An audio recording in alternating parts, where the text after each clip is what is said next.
Bueno, buenas tardes. Empezamos con la tercera sección de este taller, la mesa número 3. Esta mesa está presentada por el área de estudios de historia del pensamiento económico y latinoamericano. Se llama A 70 años del Plan Presbich, interpretaciones y debates en torno al desarrollo nacional. El informe preliminar sobre la situación económica fue publicado en octubre de 1955, es decir, solo un mes después del golpe de Estado. En enero del 56 se publicaron 2 estudios complementarios, Moneda sana e inflación incontenible y el Plan de restablecimiento económico. El Plan Presbich desató una de las primeras e intensas controversias, de las que hubo varias durante este periodo, en la que participaron fuerzas políticas y actores del mundo económico. La Unión Cívica Radical, el Partido Socialista, el Partido Comunista, la Democracia Progresista, el peronismo, participaron de algún tipo de debate, intercambio, críticas, ¿sí? Respuestas, a veces hubo respuestas. Muchos de esos debates o de esas respuestas o interpretaciones alrededor del Plan Presbich los vamos a intentar ver hoy. En primer lugar, voy a presentar a Jimena Caravaca. Ella es investigadora del CIS y CONICET, ¿sí? También del IDES, del Instituto de Desarrollo Económico y Social, y va a comenzar contándonos un poco del plan.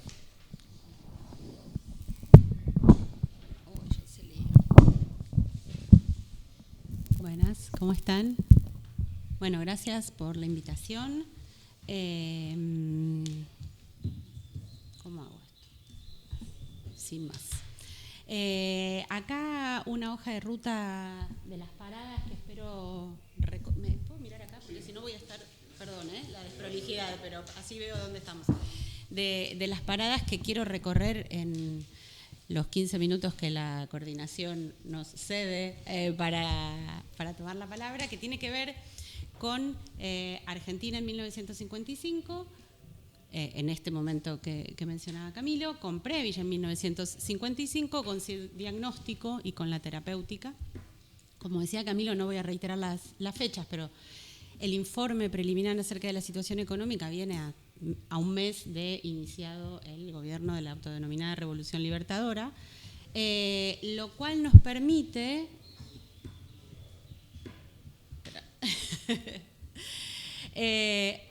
cambiamos los dos. Okay.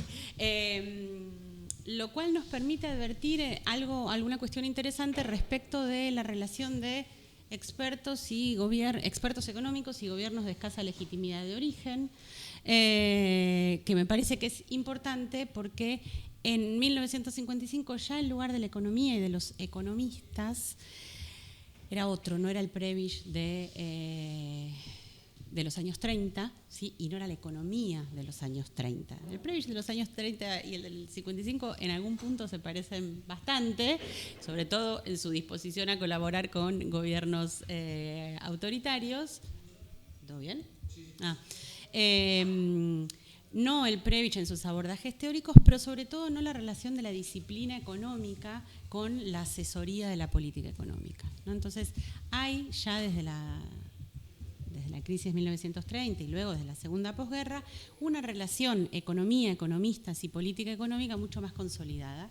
De allí que se explique o que se entienda la convocatoria tan temprana de este experto ya reconocido, ¿sí?, en el ámbito regional, porque este Presbich de 1955 ya es el Presbich de la CEPAL, ya es el Presbich que no solo había tenido la experiencia local, ¿sí?, la experiencia como asesor de los gobiernos, como director de la Oficina de Investigaciones Económicas o como o en el Banco Central, digamos, con su participación como partícipe en la creación del Banco Central y luego en su gerencia, ¿sí?, sino que ya es este Presbich cepalino una vez que el manifiesto latinoamericano, lo que luego se dio a conocer como manifiesto latinoamericano, era público. Y a partir de ese manifiesto latinoamericano, Presbich ya era el secretario general de la CEPAL, es decir, ya era una referencia a nivel regional importante, que en parte legitima esta convocatoria tan apresurada y esta respuesta cuasi inmediata, no solo en la aceptación, sino en este informe preliminar que Prebisch presenta tan rápidamente.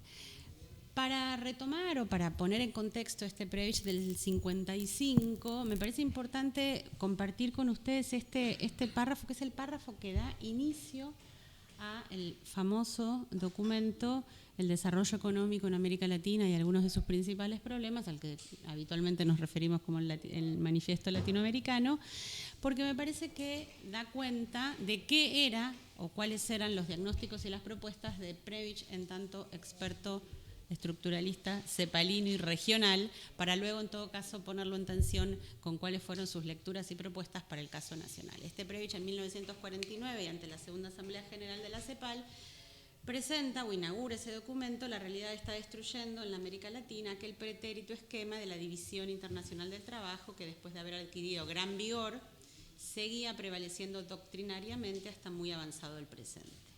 En ese esquema, la América Latina venía a corresponderle, como parte de la periferia del sistema económico mundial, el papel específico de producir alimentos y materias primas. No tenía allí cabida la industrialización de los países nuevos. Los hechos la están imponiendo. 2 guerras en el curso de una generación y la profunda crisis económica han demostrado las posibilidades a los países de la América Latina, enseñándole positivamente el camino a la actividad industrial. Entonces, este párrafo contundente que da inicio al documento me parece interesante, ¿sí?, como poner en contrapunto con lo que 6 años después presenta al gobierno militar de la Revolución Libertadora, a los 2 presidentes en realidad, primero a Lonardi y luego a Aramburu. Y entonces, como fui invitada a hablar sobre todo del diagnóstico que ofrece en esto que conocemos como Plan Prebisch, pero que son 3 documentos, como decía Camilo, los junto, pero me refiero sobre todo al documento de informe preliminar sobre la situación económica, que es el primero y es el que ofrece un diagnóstico más claro de qué es lo que advierte Prebisch. Lamento no haberlo traído, es un documento relativamente corto, tiene 90 páginas chiquititas de documento oficial, y el documento comienza sosteniendo que lo que estaba atravesando la Argentina en 1955 era la peor crisis de la historia, una crisis que databa desde el año 1948, que era más profunda que la de 1870, de 1890 y 1930, y a partir de esa afirmación, Prebisch sostiene todo el diagnóstico y la terapéutica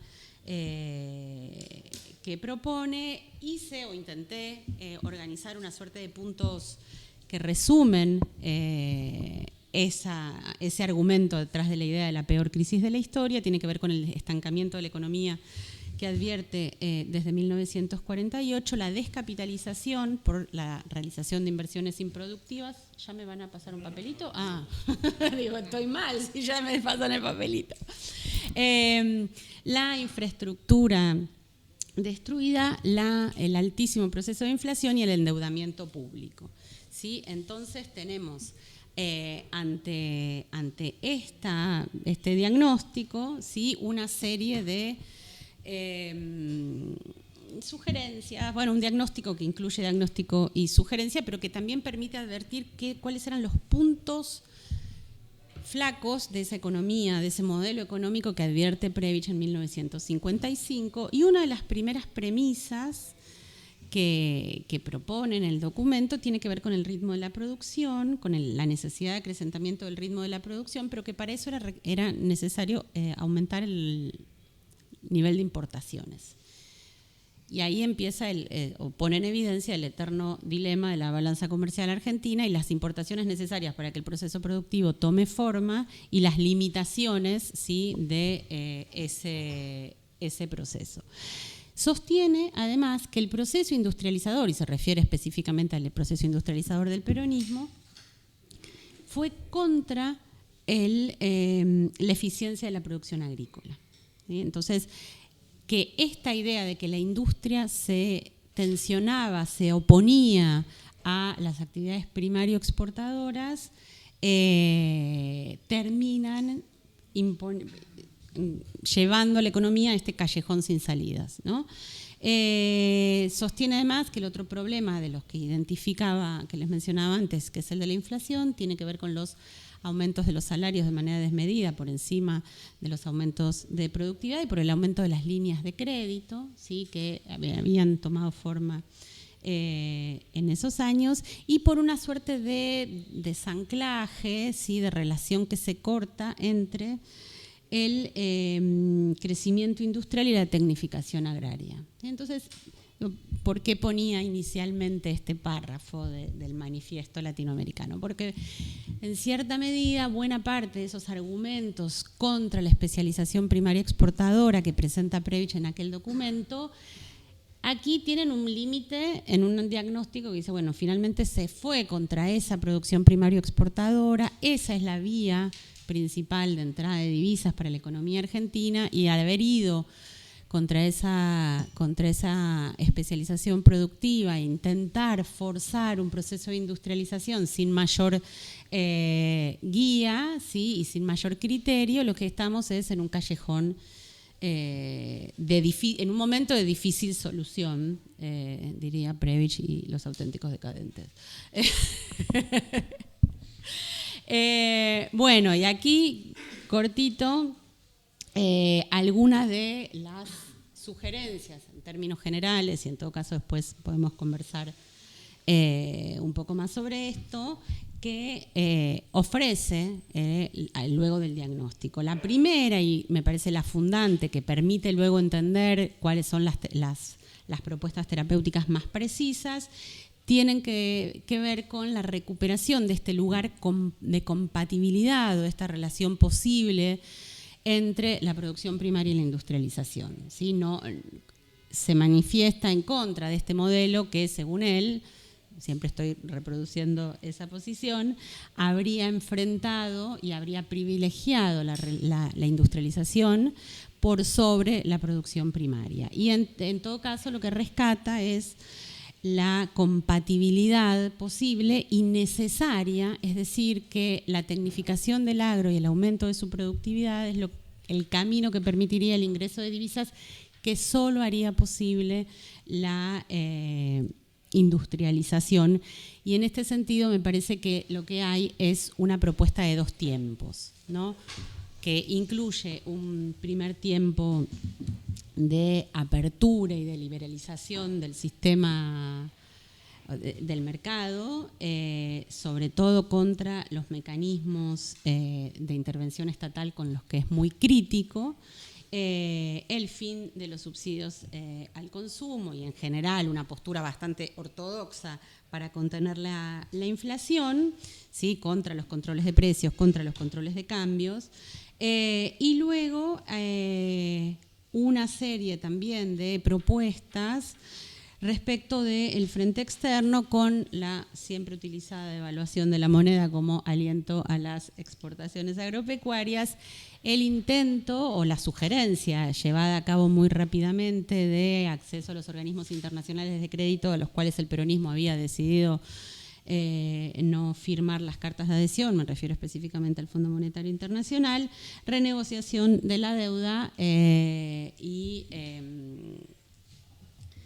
la identificación de los sectores estratégicos que requerirían o que recomendaba que fuesen los que dirigiesen el proceso o la modernización del proceso productivo.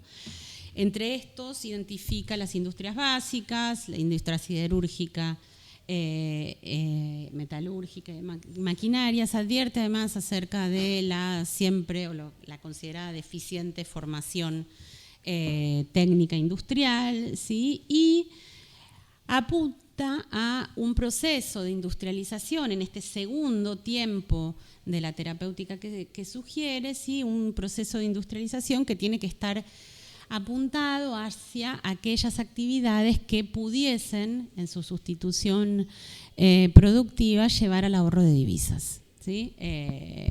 Las más típicas que conocemos, que tienen que ver con el papel de celulosa, un desarrollo de un sistema de importación, de derechos a la importación, y la aceleración, sobre todo la producción del petróleo, que es algo que a lo largo de este documento preliminar, este informe preliminar, identifica muy claramente como uno de los grandes déficits del proceso productivo previo.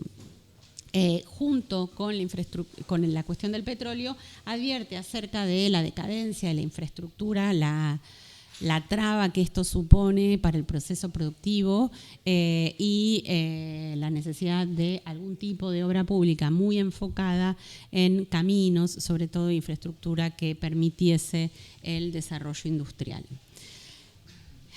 Luego, a mí me interesa también en espejo entre el documento del 49 y el plan, estos documentos que conforman el plan del 55, algo que refiere a, en algún punto, lo que sugiero llamar, pero lo podemos discutir, la moralidad que supone esta economía del desarrollo, las propuestas de Prebisch, porque en algún punto supone que los actores económicos van a comportarse de una manera que no es solamente la maximización, ¿no? Que la propuesta que hace tanto en el 49 y en el 55 también requiere que algunos de los actores económicos, en cada momento va a variar a quienes identifican, pierdan algo, dejen de ganar en pos del desarrollo o en pos de la recuperación económica. Y esta idea moral cambia respecto de quiénes son los que ganan y quiénes son los que pierden en el documento del 49 y en los documentos del 55, que me parece que vale la pena conversar o presentárselos, y en todo caso, si les interesa, lo charlamos. En el documento del 49, Prebisch apuntaba a ciertos consumos consumos onerosos de los sectores sociales privilegiados, que eran la canilla por la que se iban, ¿sí?, las divisas necesarias para el proceso productivo. Más allá de que estemos de acuerdo o no, simplemente estoy presentando sus posiciones. Y entonces insta a estos sectores a que pospongan ciertos consumos superfluos y no necesarios para la vida cotidiana, de modo de contribuir de esa manera al equilibrio de las cuentas públicas a partir de esa restricción en los consumos presentes en pos de un modelo colectivo.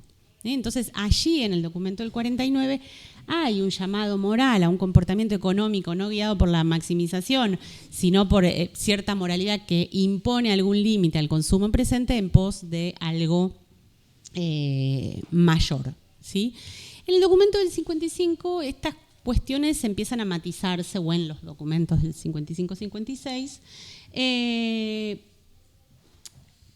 sí habla específicamente de los gravámenes a los vehículos importados y sí habla específicamente de la necesidad de adecuar las tasas del impuesto a los réditos de manera que impacten más sobre los sectores de mayores ingresos, ¿sí? Lo explica con una necesidad fiscal, no con una moralidad, no con qué es lo que se debería, sino con que es algo que podría colaborar con la estabilización de la salida de divisas, en algún sentido. Y lo que me llama la atención que desaparece entre uno y otro documento, entre uno y otro Prebisch, es la referencia a las masas. En el documento del 49, la industrialización, pero en general la sugerencia de políticas, termina justificándose en lo que aparece presentado como el bienestar de las masas, ¿sí? Hay algo común que excede a los sectores sociales y que ese modelo propuesto en el 49, según Prebisch, podría lograr. Lo cierto es que en los documentos del 55 y fundamentalmente en este informe preliminar, las masas desaparecen y en todo caso hay una atención a los sectores rezagados de la economía y un tipo de política compensatoria que debería focalizarse, se diría en los años 90, en aquellos sectores que están al borde de todo, ya no son las masas, no son los trabajadores, ¿sí? Sino que son dentro de las masas y los trabajadores algunos sectores que quedan afuera de todo. Uy, vino el papelito. No, estoy terminando. Esto simplemente como para abrir el panel, quiero decir, el informe no fue solo un informe, se traduce en una serie de políticas con efectos económicos, pero también sociales. En octubre de 1955 abandonó el sistema de tipo de cambios múltiples, se desdobla el mercado cambiario, comienza a devaluarse el peso, acumula un 50% en un proceso de congelamiento de las paritarias. Se firma la carta de adhesión de la Argentina al Fondo Monetario Internacional y alguna cosa más que pongo ahí, que es un extracto de la tesis doctoral de Noemí Brenta, que me parece ilustrativo de salir del plan en teoría y analizar el plan en sus efectos prácticos. Por último, se me ocurre que podríamos retomar esta cuestión respecto de la técnica y la política, con la que abrí el panel, la exposición, perdón. En el mismo informe preliminar, Prebisch termina, es como una carta larga el informe, y dice que no está más que movilizado por el deseo de servir al país con sus limitados medios.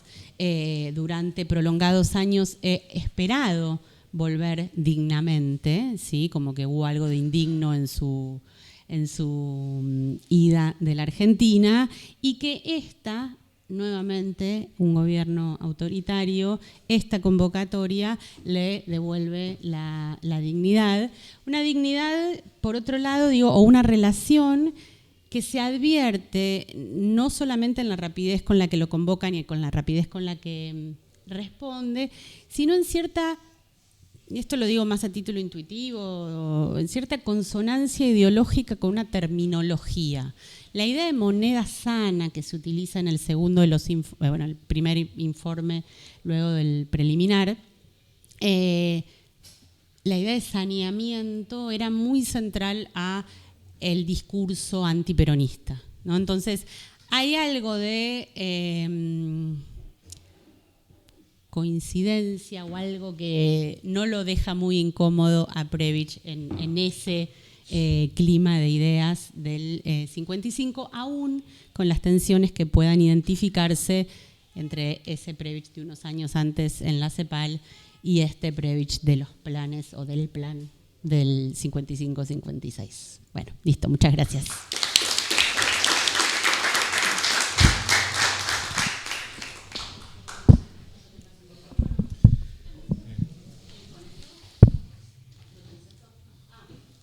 Bueno, gracias, Jimena. Una de las primeras respuestas temporalmente a estas propuestas de Prebisch surgió de Arturo Jauretche y Paloma Lotito, integrante del CEAL. Nos va a comentar un poco al respecto.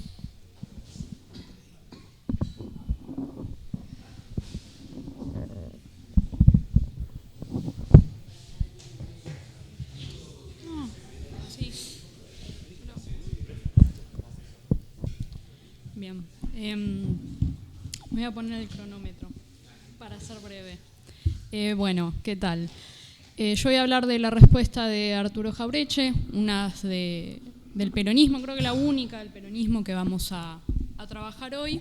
La respuesta de Jauretche fue una de las primeras que se dio acá en el país. Es más, Jauretche responde, como contaba Jimena, al informe preliminar que surgió en octubre del 55.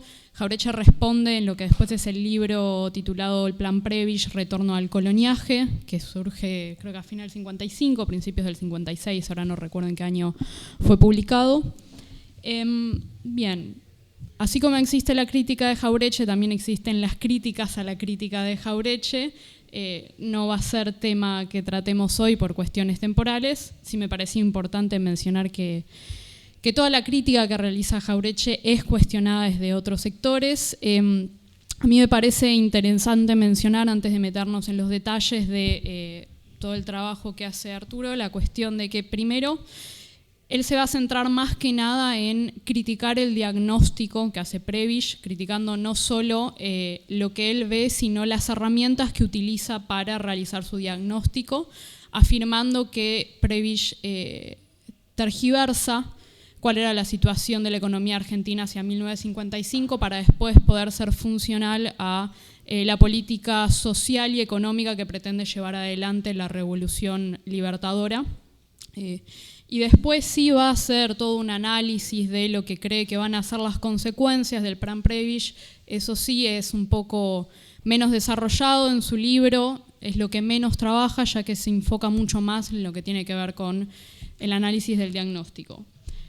En primer lugar, lo que plantea Prebisch es que el diagnóstico lo que plantea Jauretche sobre Prebisch es que su diagnóstico es errado, es decir, que no había tal crisis en 1955, sino que en cualquier caso la crisis había sido en el 52 o en el 51, principalmente a partir de la crisis del 49, reforzado con la sequía del 51-52. Creo que no lo mencioné, me parece relevante.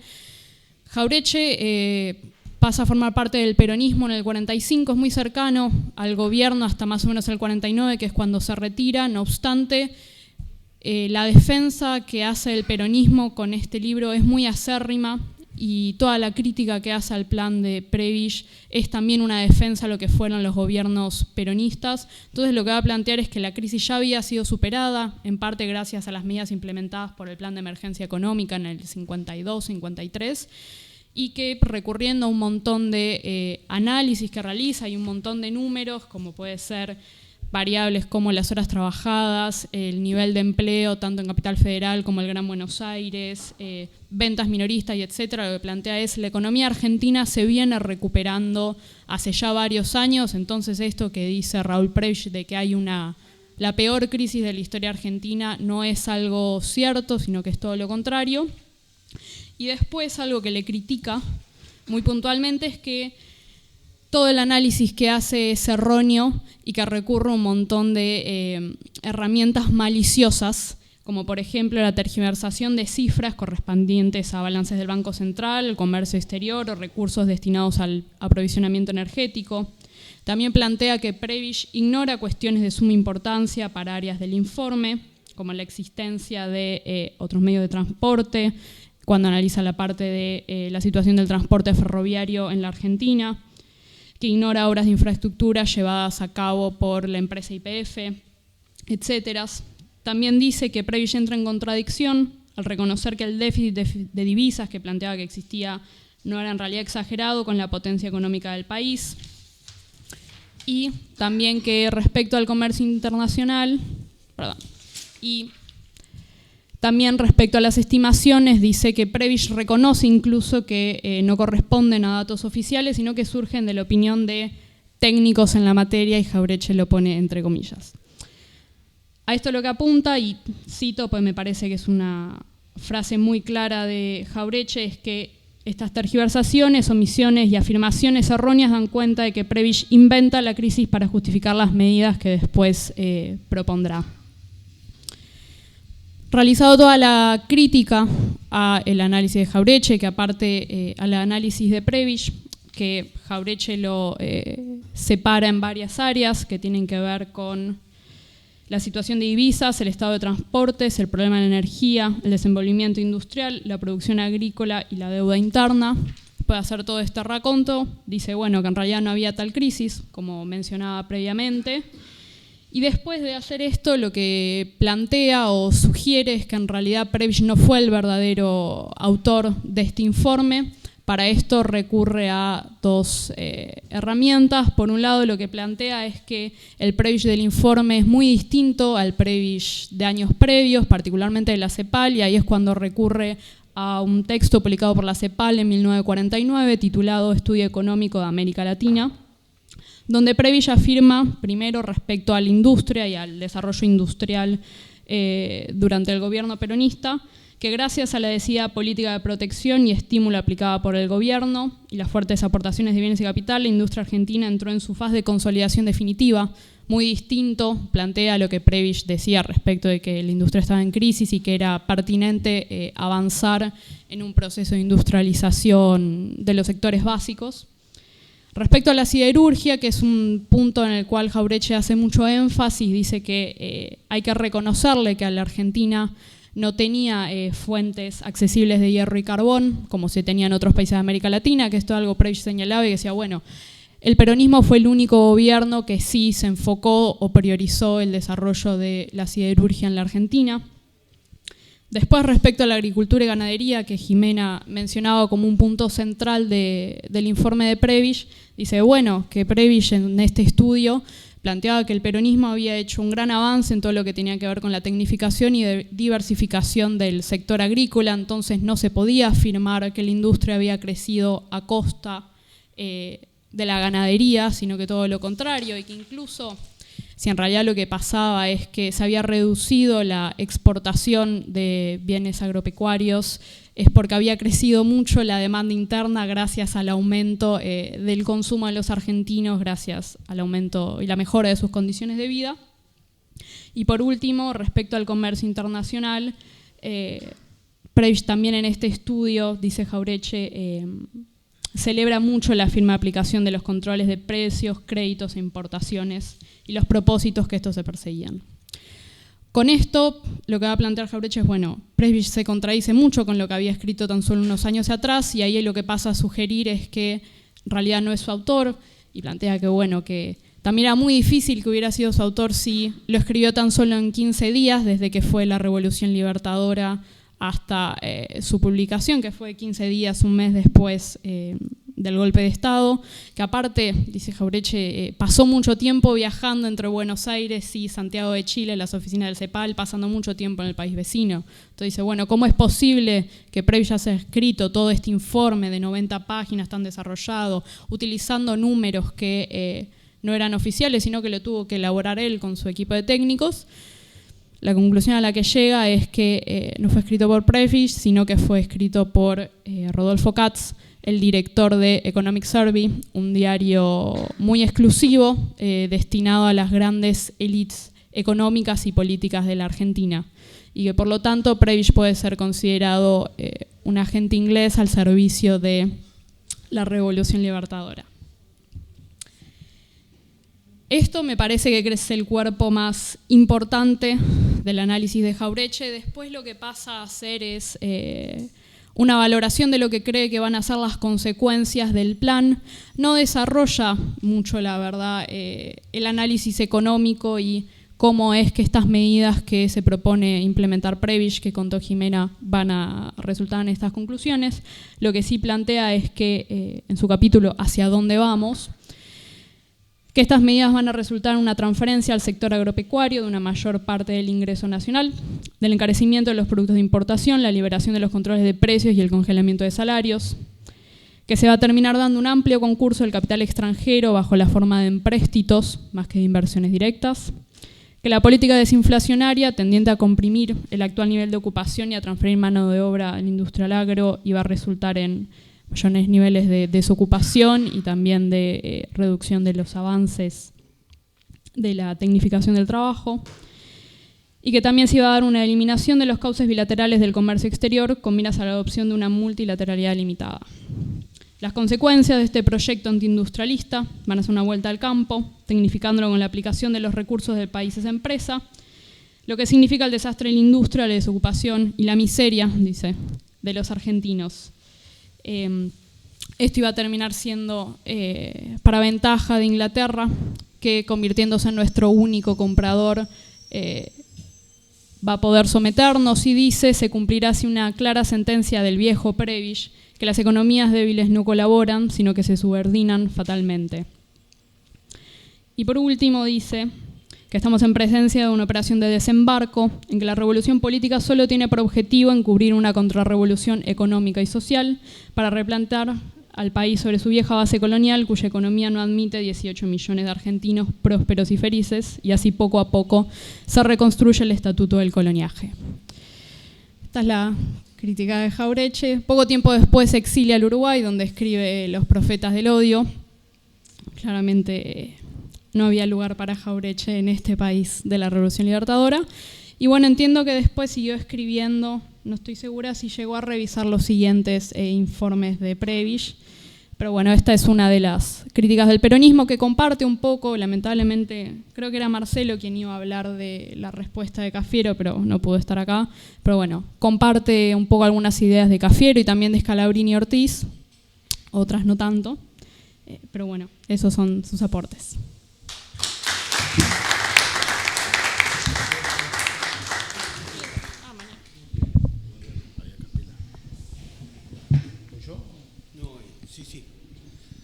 Gracias, Paloma, espectacular. Bueno, continuamos ahora con Mariano Arana. ¿Qué crisis? La nueva perspectiva de Julio H.G. Olivera. ¿Sí? Así que nada. Gracias. Bueno, título puesto para no adelantar nada de lo que dijo Olivera sobre el plan Previs, que no sé a cuánto nos importa, pero bueno, por lo menos a mí sí voy a tratar de transmitirlo de la manera más entusiasta posible. Bueno, no sé si hace falta presentarlo a Julio Guillermo Hipólito y no lo voy a hacer en pocos minutos, así que no lo presentamos. Si alguien quiere saber quién fue, luego me dice. Lo que ven ahí atrás son notas escritas en la Gaceta de Tucumán y en el periódico La Razón por Julio Hipólito Guillermo Olivera. Es decir, estaban bastante activos en pocos meses, desde noviembre, que es la primera nota, hasta el 30 de enero, que es la última nota, en el estudio del informe preliminar, por un lado, y en el de moneda sana. Entonces, ahí llega a hacer algunos comentarios, no van a ser parte de esta ponencia, pero lo podemos referenciar después, porque la idea hoy es hablar específicamente de un documento que Olivera lo pone en su currículum como si fuese entre los libros que publicó, es un documento síntesis, en donde él identifica como una nueva perspectiva, por eso, ¿qué tipo de crisis? La nueva perspectiva de Julio Hipólito Guillermo, que yo creo que no era común entre el estado del arte de la cuestión, y de hecho no está levantado Olivera en ese estado del arte, no sé si alguno lo ha referenciado alguna vez, yo entre todo lo que leí, que no ha sido poco, preparando clases y toda la historia, no aparece Julio y no aparece Rosa Kumiki tampoco, ya que estamos lo decimos, porque escribía con un seudónimo en Mundo Argentino, que podríamos haberla traído también como una perspectiva académica de la Facultad de Ciencias Económicas, uno podría decir, porque ya en el 57, que es donde Olivera escribe este texto síntesis, que se llama Crisis de Desarrollo Económico, ya Olivera estaba dando clases acá de Historia de las Doctrinas Económicas, ya era un profesor de la Facultad de Ciencias Económicas. Había salido del Derecho entre el 55, en el golpe de Estado. De hecho, dicho sea de paso, Olivera había ganado un concurso y no se sustancia producto del golpe. Así que eso un poco lo expulsa del Derecho y se viene para acá. Y acá es una perspectiva, lo aclaro para que tengamos por ahí el código de lo que escribe Olivera, es una perspectiva marginalista muy tradicional, o sea, que se estaba volviendo muy tradicional en la época, no quiere decir que sea muy tradicional en general. Porque Olivera dice, acá hay una confusión sobre lo que dice el informe Previs. Después voy a terminar con una cita de la primera nota, ¿no? Cuáles eran las intenciones de Julio, digamos. Pero hay una confusión entre algo sencillo que la teoría económica identifica las crisis de negocios y las crisis de desarrollo, dice él. Para no confundirla con las crisis de desarrollo que tenemos los países subdesarrollados, la voy a llamar crisis de crecimiento. Entonces, esto es algo bastante simple, dice Julio, para la época. Hay una cuestión del ciclo y una cuestión de la tendencia. En el 55, Argentina no está en la parte más baja del ciclo, en la crisis de negocios, que podría haber sido identificada como la crisis de fines del siglo XIX o incluso la crisis del 30, él dice. Una crisis de un ciclo, una crisis profunda en la parte más baja del ciclo, sino que está en un cambio de tendencia, ¿sí? Un cambio de la tendencia secular, dice. Entonces eso es una crisis de crecimiento. ¿Y qué usa para eso? Bueno, ahí igual identifica entre las causas, ahora vamos a ver algunos números, es algo bastante sencillo, dice, fíjense en las causas de la posible merma en la tasa de crecimiento secular, va a decir Olivera. La primera es que haya una merma en el incremento de los factores de producción en general, ¿no? El modelito de posibilidad de producción, hay más tierra, más trabajo, hay más posibilidad de producto. Bueno, eso sería una merma de eso. Olivera dice, nada que ver con la Argentina, este efecto no fue. Segunda cuestión, dificultad de sustitución de factores o productividad marginal decreciente de los factores. ¿Sí? Si uno no sé si somos muchos economistas acá, modelo de Solow, los países cuanto más stock de capital tienen, menos posibilidad de crecer. Digamos, ¿no? Básicamente, modelo de Solow un año antes. Olivera no lo referencia, pero me parece que lo tiene en la mente un poco. Dice, esto sí puede ser. Ahora vamos a ver por qué. Para el caso argentino. Y la última, que es una explicación típicamente marginalista y de tipo de corte neoclásica, dice, hay una merma en la eficiencia marginal de la organización, dice Olivera con estas palabras, pero que uno puede asimilarlo a una caída de la productividad total de los factores, ¿no? Para los que estudiamos economía neoclásica, son estas tres cosas las posibilidades de un cambio en la tendencia secular. Olivera las identifica y dice, la economía argentina en el 55 es una crisis de crecimiento, una crisis de crecimiento de tasa de crecimiento secular, no es una crisis de ciclo, ¿sí? Es una crisis de tendencia, e identifica en estos últimos dos aspectos el principal problema, una escasa movilidad de los factores y una disminución en la eficiencia organizacional, digamos, ¿no? ¿A qué asocia cada una de ellas? Bueno, ahí los puse para ubicarlos, digamos, ¿no? Él dice, digamos, es muy poco probable que el producto marginal, lo usa la palabra marginal todas las veces que puede, del trabajo, crezca, digamos, o no decrezca con un capital tan desequilibrado en los distintos sectores de producción. Entonces tenemos ahí, ahí estoy señalando ahí, porque tendría que señalar allá atrás. Perdón, me falta costumbre. Hay condiciones de desequilibrio en la estructura de capital que si se le agrega trabajo, lo único que podemos esperar es que caiga la productividad marginal del factor variable. Entonces, esa es una. Y la otra, a mí me encanta Olivera porque es el marginalista que mejor explica las cosas, digamos, ¿no? Uno estudia marginalismo y dice, ¿para qué sirve esto? No, bueno, ahí tienen Olivera en algunas cosas, digamos, trayendo el marginalismo a la realidad. Y la otra dice, producto del dirigismo y las trabas. En realidad, acá no hace referencia en este texto, pero básicamente está hablando del IAPI, en particular, de los precios máximos y todo lo que ustedes ya saben. Las estructuras institucionales de la economía peronista, uno podría decir. Entonces, estas son las causas de la caída secular del crecimiento en Argentina. Algunas cosas adicionales.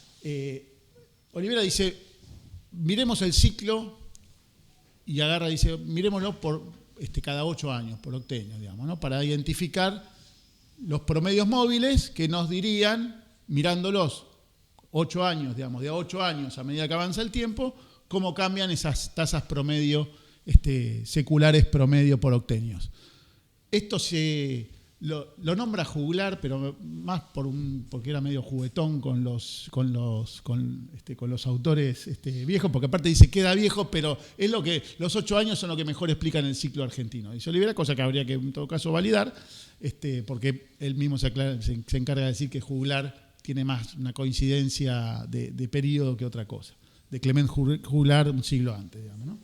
Entonces, lo que identifica efectivamente es una caída en la tasa de crecimiento promedio por octenio. Fíjense ahí, del 1 primero un crecimiento y después una caída de la tasa de crecimiento. Esto es básicamente una imposibilidad de la economía argentina de seguir expansionándose.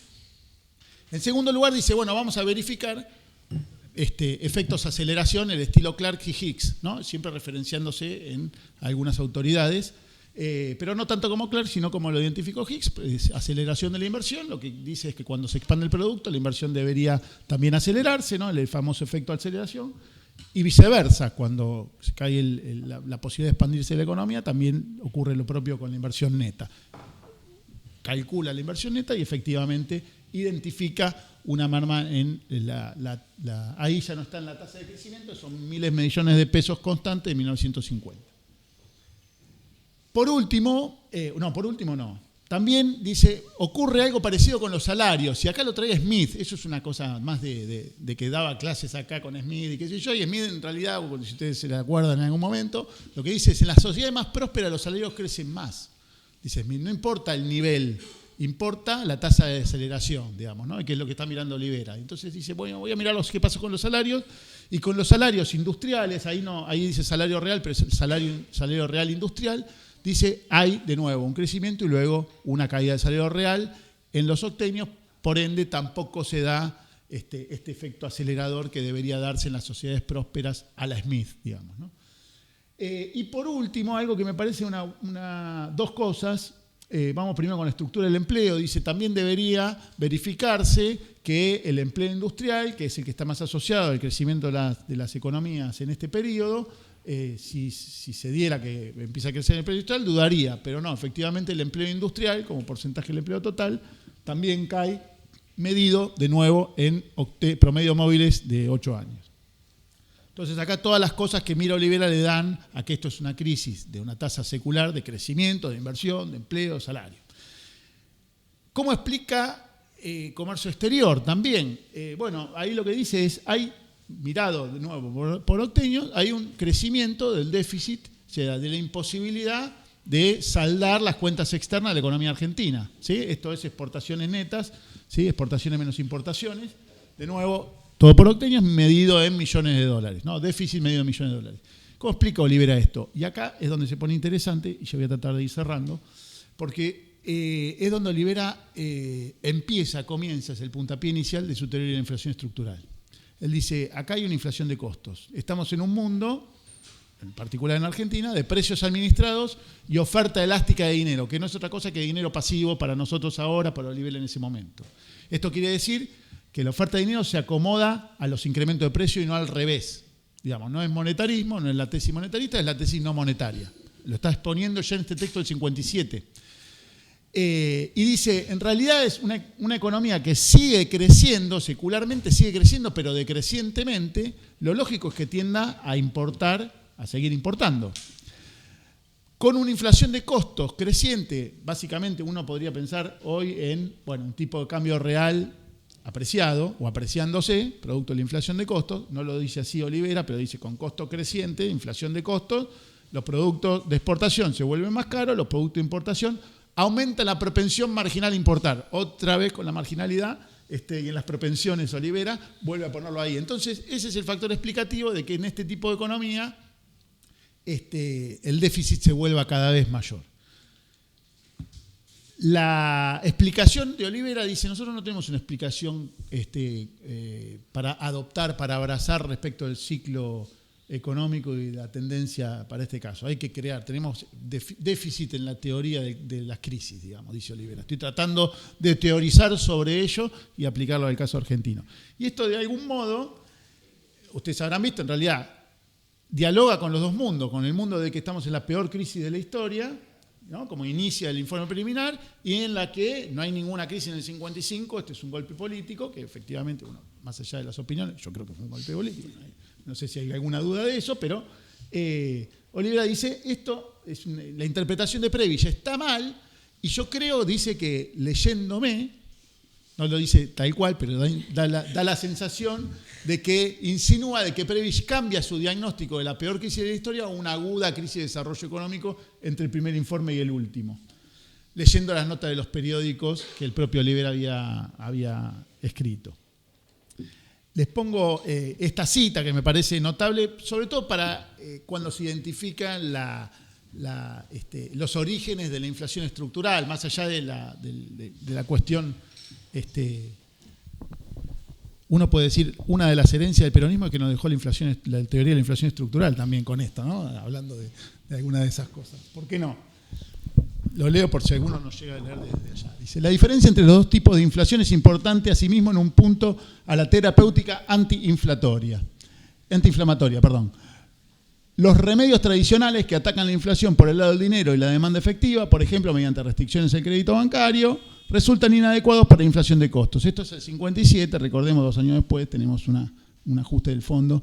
Resultan inadecuados para la inflación de costos. Más aún, pueden no tener ningún resultado positivo, convertir en cambio la crisis de crecimiento en una crisis de negocio, es decir, empeorar la situación. Esta es una idea que va a sostener Olivera desde este momento, yo creo que hasta el 2016.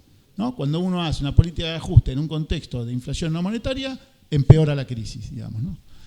Y aparece recién acá, no aparece antes, es notable eso. Si bien no es nuestro propósito tratar aquí los problemas de política económica, debemos subrayar que la fuente de inflación de costos no está en factores monetarios, sino en causas reales, que el único modo apropiado de luchar contra ella es promoviendo el ritmo de desarrollo económico más vigoroso. De hecho, lo que decía Olivera respecto a la inflación es que, además de ser una inflación de costos, la crisis de crecimiento empeora las condiciones de movilidad de factores. En este sentido, esta también es una idea que Olivera va a mantener durante toda su vida, digamos, ¿no? En una economía con escasa movilidad de los factores, es una economía que típicamente se asemeja a una economía subdesarrollada. En otros artículos más adelante va a asociar esta idea de movilidad de factores con economías subdesarrolladas y demás.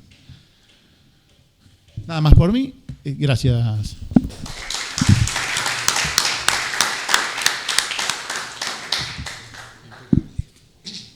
Muchas gracias, Mariano.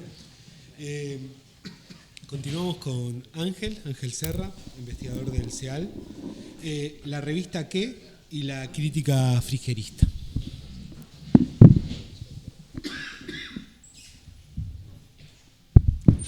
Buenas tardes, ¿cómo están? Bueno, ahora vamos a alternar. Tenemos una cierta secuencia. La primera se refirió a aspectos económicos, académicos. La segunda fue al barro. La tercera fuimos a la academia de vuelta. Y ahora los invito a ir un poquito al barro, si les parece. O sea, a la lucha política y a la crítica al plan desde esa perspectiva. Como yo voy a hablar sobre la revista ¿Qué? Un poco, voy a señalar algunas cuestiones. La revista es bastante conocida, pero saben que tuvo dos etapas. Una en los años 40, en la que Frigerio todavía era antiperonista en forma marcada, y esta segunda etapa que comienza a finales del 55 y desde principios del 56 con Frigerio, transforma a la revista ¿Qué? En un instrumento para la candidatura y el apoyo a Frondizi. Es decir, cambia completamente el carácter que tiene la revista y está muy imbricada con este proyecto de Frigerio de llevar a Frondizi a la presidencia, sosteniendo ideas que venía pergeñando el propio Frigerio desde hacía un tiempo, junto con un grupo que lo acompañaba desde los años 40, ¿sí? Entonces, la revista es un instrumento político y va a actuar de esa manera, y por eso, dentro de lo que sería la revista y más allá de lo que opina Frigerio, va a incorporar a distintos autores vinculados a lo que sería el peronismo.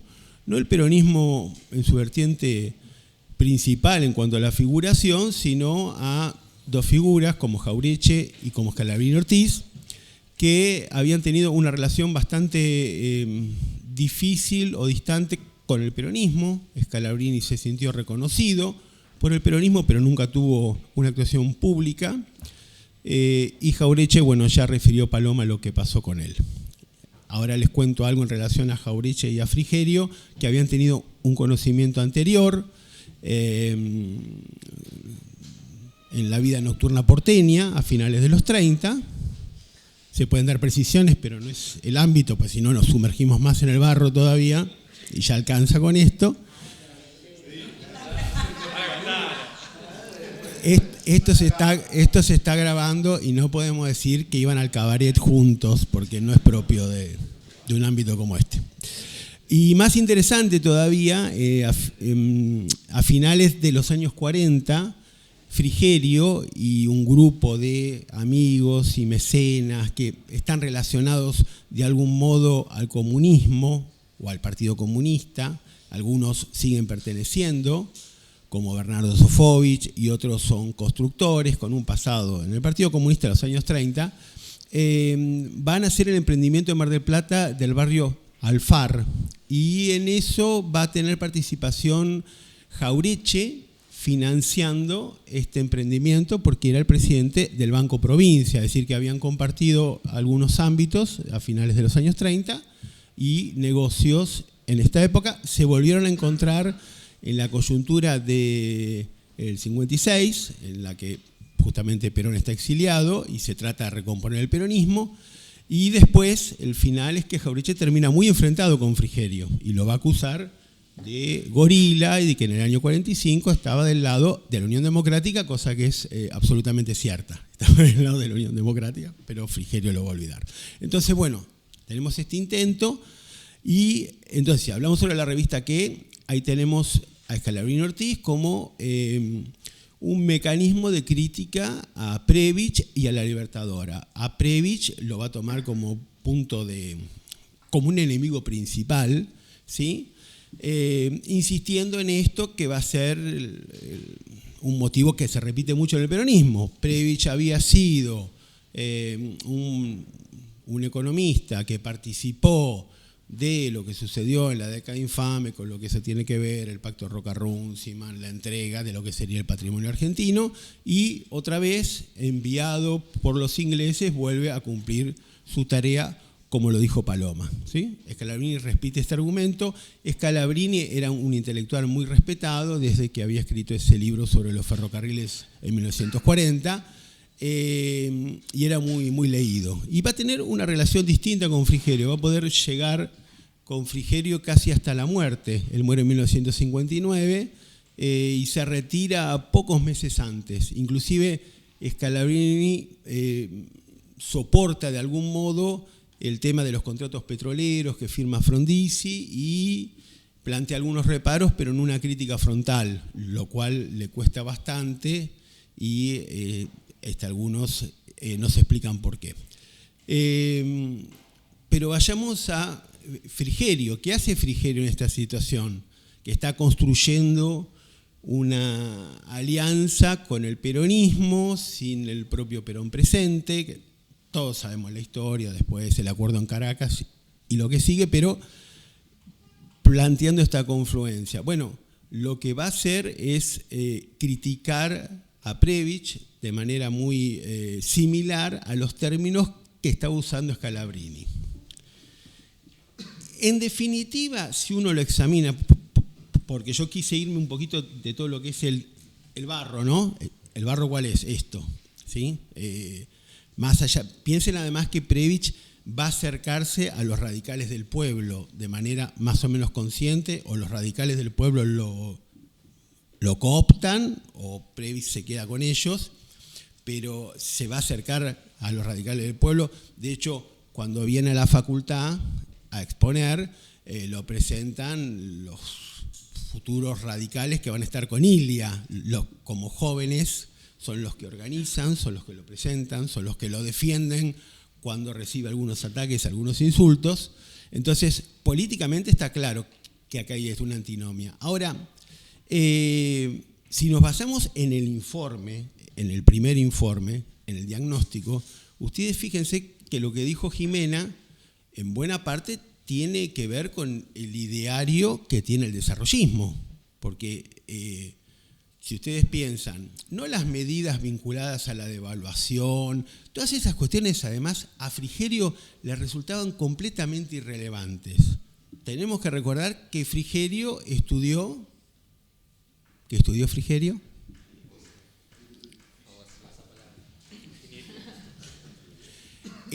No completó un año en la Facultad de Derecho. Entonces, bueno, leyó mucho, todos dicen que es muy culto, pero no tiene formación en economía, ¿sí? Y cuando a Frigerio le preguntan cuáles eran sus referentes, él decía Adam Smith, Ricardo y Marx. Es muy difícil construir una política económica con semejante... ¿Cómo? Había pasado una materia. Hizo el ciclo general de la facultad y le quedó eso. Pero quiero decir, no tenía formación económica. Entonces, el tema de devaluar, emitir más o emitir menos, es un debate en el que él no va a entrar porque él tiene una ideología, ¿sí? Que, por supuesto, yo reafirmo que esta ideología no es, como se dice en un manual de reciente edición, que no quiero nombrar, no es tributaria de la CEPAL de ninguna manera. Espero que en la edición revisada se pueda hacer algo al respecto. Pero de todas, espero que se pueda hacer algo, porque decir que Frigerio es tributario de la CEPAL es complicado. El propio Frigerio se hubiera indignado, ¿no? Pero lo cierto es que todos estos, todas estas cuestiones no le interesan. Entonces, la primera parte, que es lo que hace la Libertadora, ¿no? Devaluar, apoyando al sector agrario, contener los salarios, todo eso para Frigerio no es tema.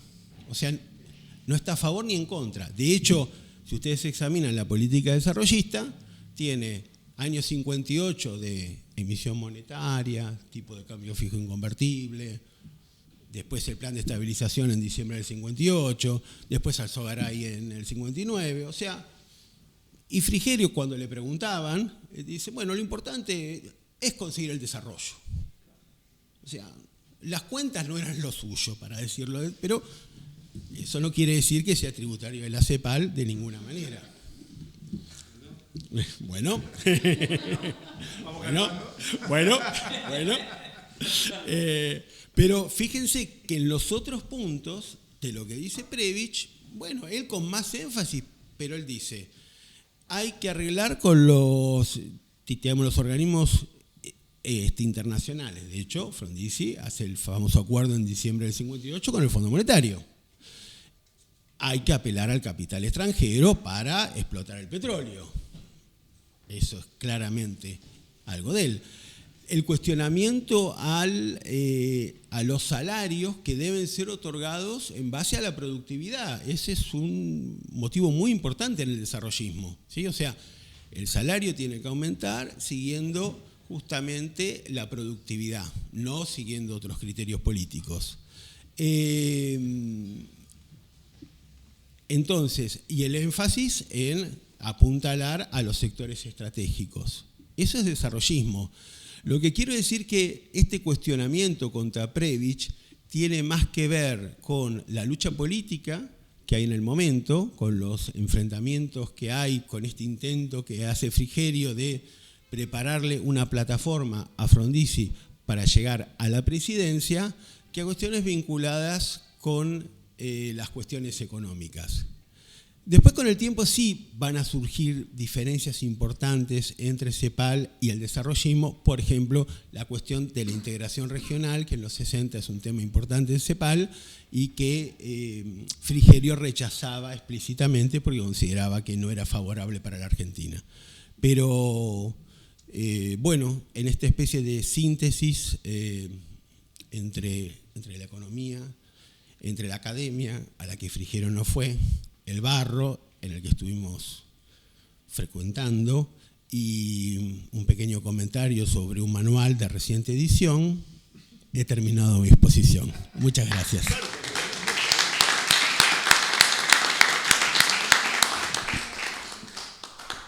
Gracias, Ángel. Después te contesto.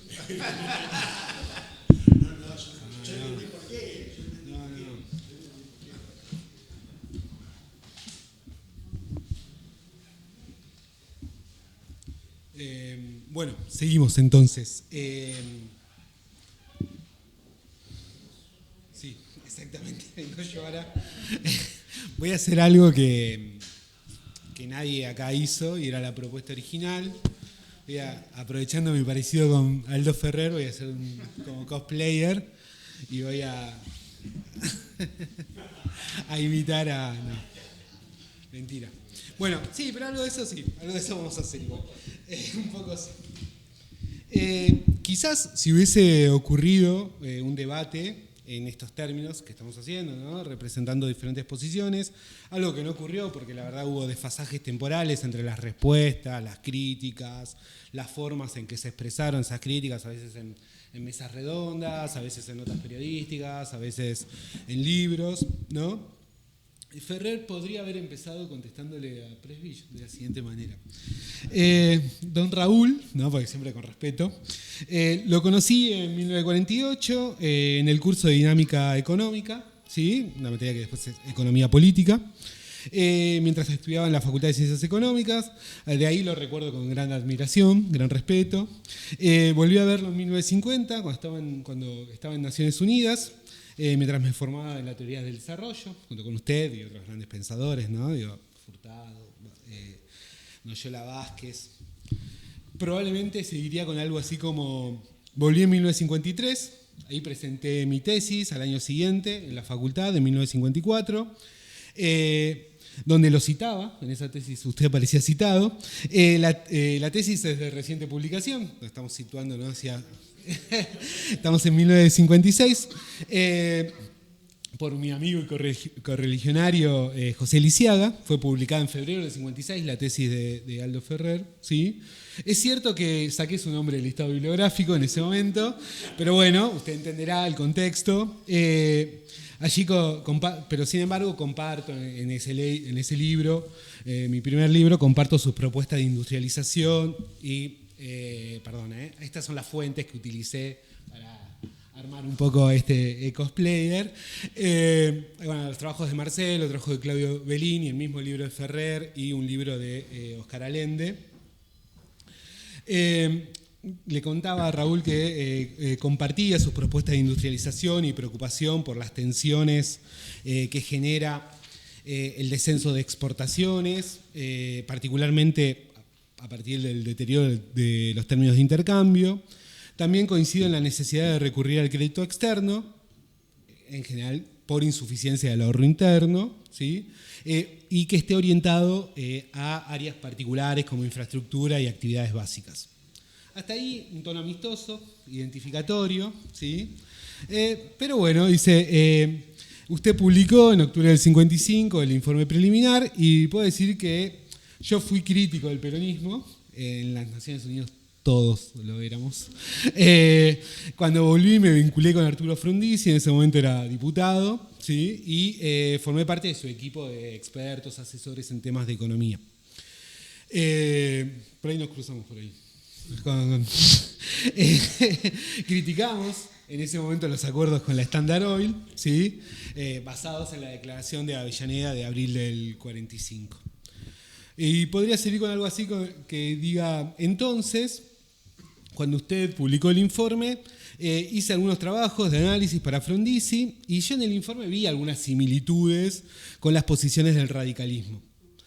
Pero hay 3 áreas que me hacen un poco de ruido, diría Ferrer. Dice, respecto a la inversión extranjera, ya se lo comentaba recién, no consideramos que sea esencial, ¿sí? Creo que Prebisch tampoco, pero bueno, salvo en algunas áreas como lo habíamos comentado. Con respecto a la reforma agraria, están bien, con respecto a aumentar la producción agrícola, está bien, ¿no? La devaluación o el aumento del tipo de cambio, pero esa devaluación o el aumento del tipo de cambio debería mitigarse sus efectos, pero basado en la declaración de Avellaneda entendemos que hay que hacer una reforma agraria, principalmente, y habría que evitar los aumentos de precios derivados de la devaluación que afecta a los sectores populares. Sin embargo, coincidimos en que hay que impulsar el desarrollo de bienes de capital, la infraestructura, promover exportaciones industriales, también la liberalización de la economía, pero guardando, esto cito textual, guardando un papel para el Estado, ¿sí? Allí señalaba Ferrer que el informe es bueno en general y hay pocas dudas que en el corto plazo reordenará el desarrollo económico nacional. Bastante bien, amigable, digamos, esos términos. Pero unos meses después, termina el espíritu navideño, pasa las fiestas y ya en el verano, Ferrer podría decir, pero también tengo observaciones con respecto al plan de restablecimiento. Recuerdo que Oscar Allende me llamó porque iba a tener una reunión extraordinaria de la Junta Consultiva para tratar el plan, hacia febrero del 56. Fui con Norberto González, otro economista, a la casa de Allende. Él no había llegado, llegó más tarde. Cenamos, a la mujer la mandó a preparar café y a dormir. Y se quedaron los 3, nos quedamos los 3 subrayando el informe durante toda la noche, el plan de restablecimiento. Y al otro día Allende expuso algunas de las conclusiones que habíamos llegado en esa jornada de trabajo. Allí señalamos que la mayoría de las propuestas estaban centradas en el corto plazo y que debería elaborarse un programa de desarrollo a largo plazo. Consideramos correcto el informe sobre moneda sana, en la que se refería a bajar la inflación e incrementar la productividad, pero estaba en desacuerdo con la caída del salario real que podía provocar estas medidas y con los escasos mecanismos que se habían aplicado para bajar los beneficios del sector empresarial. De hecho, parte de esas discusiones que tuvimos con González y Allende esa noche fueron publicadas en un libro a finales del 56 que se llama Problemas Fundamentales de la Revolución del 16 de septiembre, un libro de Oscar Allende, y cito textual, el gobierno provisional debe adoptar las medidas urgentes para hacer posible la recuperación económica inmediata del país y hacer posible la realización ulterior de un gran programa de desarrollo. Porque lo que debe solucionarse en definitiva no es un problema de emergencia, sino un problema estructural de toda la economía argentina. Debe hacerse, en eso coincidimos quizás, no con un concepto de Estado liberal. Es inexacto que el régimen dispuesto, el peronismo, haya planificado, ha estatificado y mal. No, digo, son palabras de Allende textuales, pero derivadas de estos intercambios con Ferrer y González. Iba a decir algo sobre Lisiada, pero para dejar tiempo para unas preguntas o comentarios posteriores, me gustaría hacer una pequeña trampa, saltear algunos años, algunas décadas y leer dos citas textuales de Ferrer. Una entrevista de 1990 en la revista de la CEPAL, que dice, refiriéndose al plan Presbich, dice: es comprensible que las propuestas de Presbich tropezaran con la resistencia de los sectores populares, que se consideraron agredidos por la estrategia del ajuste y de la derecha, que rechazaba las ideas transformadoras e industrialistas que Presbich había popularizado desde su gestión en la CEPAL. Y una entrevista de Presbich realizada por Mariano Arana en uno de sus proyectos de 2014. De Ferrer, disculpen, sí. Acá hay mucha esquizofrenia con los roles, perdón. Dice, en otro análisis retrospectivo, Ferrer señala lo siguiente sobre Presbich. Desarrolló todo ese planteo estructuralista latinoamericano, industrialista. Después viene el tiempo de la Revolución Libertadora y salió con un informe que yo mismo critiqué. Lo veíamos demasiado ortodoxo. Entonces él, cuando viene acá, pareció ser otra vez el viejo Presbich. Entonces la cosa quedó, en fin, muy empastada, ¿no? Parecía más crítico de lo que decían en 1956. En esa misma entrevista sigue: con el inmenso prestigio que había acumulado en sus posturas desarrollistas desde su puesto en la CEPAL, a esta altura era el economista más importante del llamado Tercer Mundo, con gran influencia en las políticas industrialistas que ejecutaban los países en desarrollo de Asia, África y, claro, América Latina. Vos mencionaste un poco, ¿no?, ese prestigio de Presbich. Pero don Raúl traía también, con el regreso a la Argentina, su historia como funcionario principal de la década infame. La imagen de Presbich en el país siempre contuvo la ambivalencia de esos dos perfiles. De cualquier modo, tuvo siempre la actitud de que la gente puede entenderse hablando y que podía persuadir a los críticos con sus argumentos. En realidad, los conflictos tienen causas más profundas que la discrepancia de ideas, ¿no? Digo, quizás sirva de poco que estemos acá debatiendo, los conflictos parecieran ser otros hacia el siglo XXI. Bueno, esa es mi exposición sobre Ferrer.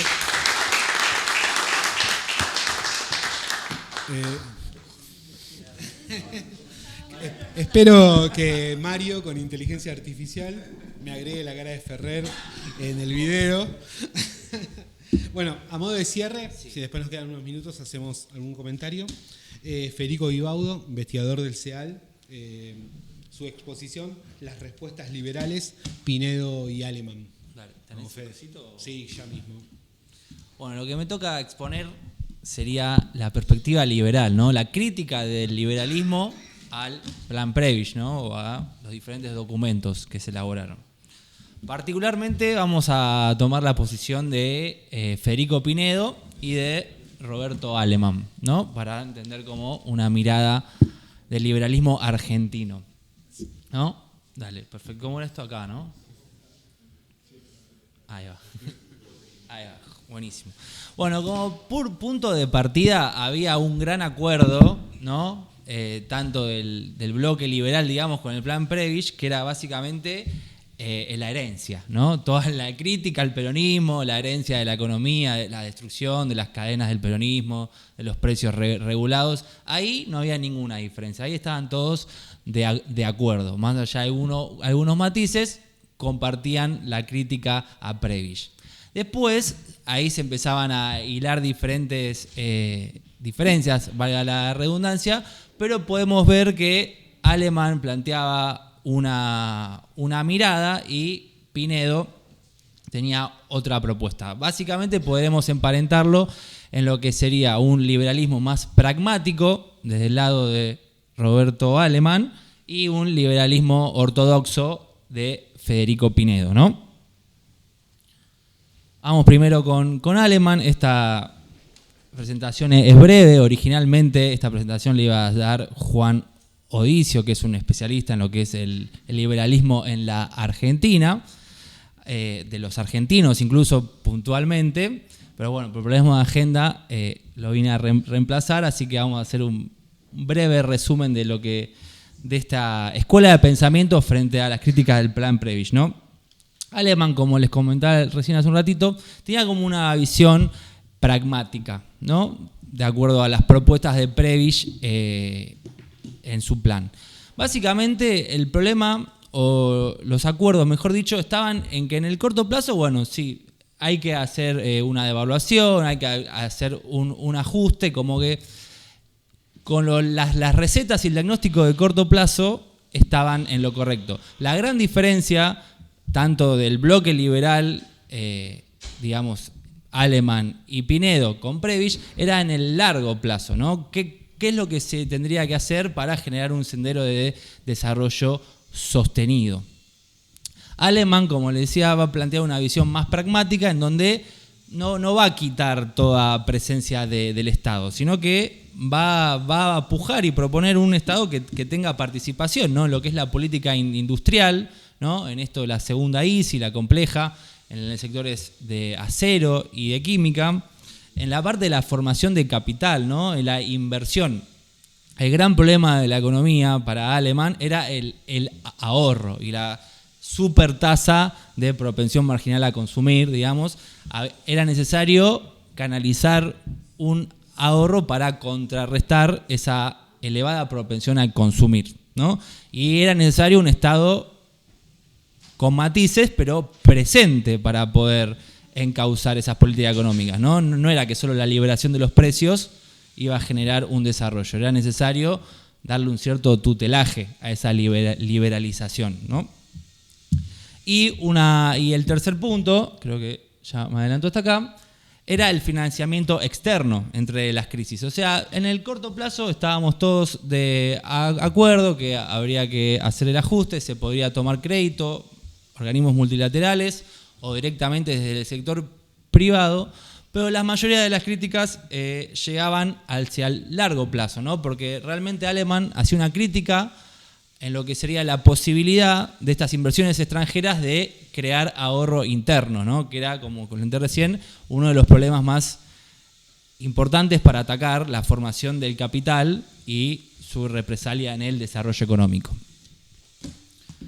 La segunda visión, en este bloque de liberales, bueno, vamos a entrar con Federico Pinedo, que bueno, es casi un patriarca, digamos, de los liberales acá en Argentina, que bueno, nosotros lo conocemos desde Pinedo Prebisch, ¿no? Esa dupla de la década del 30, de la doble P, digamos, ahora totalmente, no sé si enfrentada, pero bueno, con dos propuestas diferentes. Pinedo, como ya les comenté hace un rato, es de un liberalismo más ortodoxo, casi anacrónico, ¿no? En el sentido de que para Pinedo todo tendría que volver atrás de la crisis de 1930, ¿no? Habría que volver a ese orden mundial de liberalismo y sacar todo lo que hubo en el medio, a ese nivel.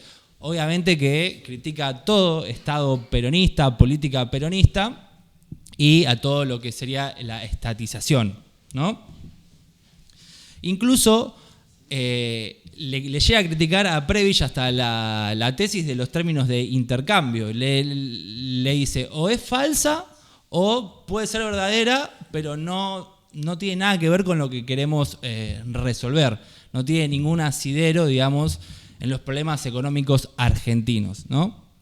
Como que es una respuesta, una crítica un poco más frontal, si se quiere. Más allá de que Pinedo Prebisch habían sido la dupla de la política económica, ¿no? El primer, si se quiere, intervencionismo en el país. Con el peronismo incluso desde antes, ya los caminos se separaron. Bueno, ya hablamos de Prebisch y la CEPAL. Pinedo se dedicó al sector privado como abogado y volvió a tener un poco más de incidencia ya con la caída del gobierno peronista. Para ir cerrando un poco, los dos, o el bloque libertario, digamos, liberal, estaba de acuerdo con las críticas del plan Prebisch. Las críticas al gobierno peronista, digamos, pero estaban en desacuerdo, capaz no tanto en las medidas de corto plazo, ¿no? Que son el ajuste, la eliminación del IAPI, de los precios controlados, la productividad con el salario, liberación del tipo de cambio y apertura comercial.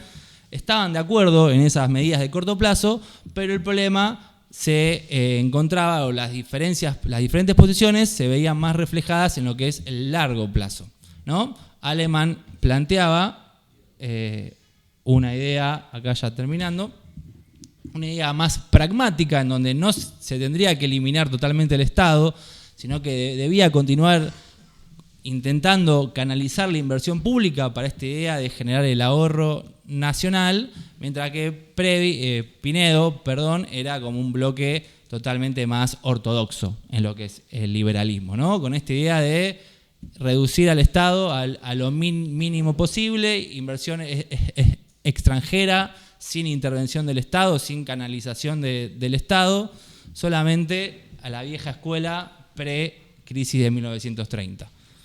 Y ahí llegamos al final. Ya está.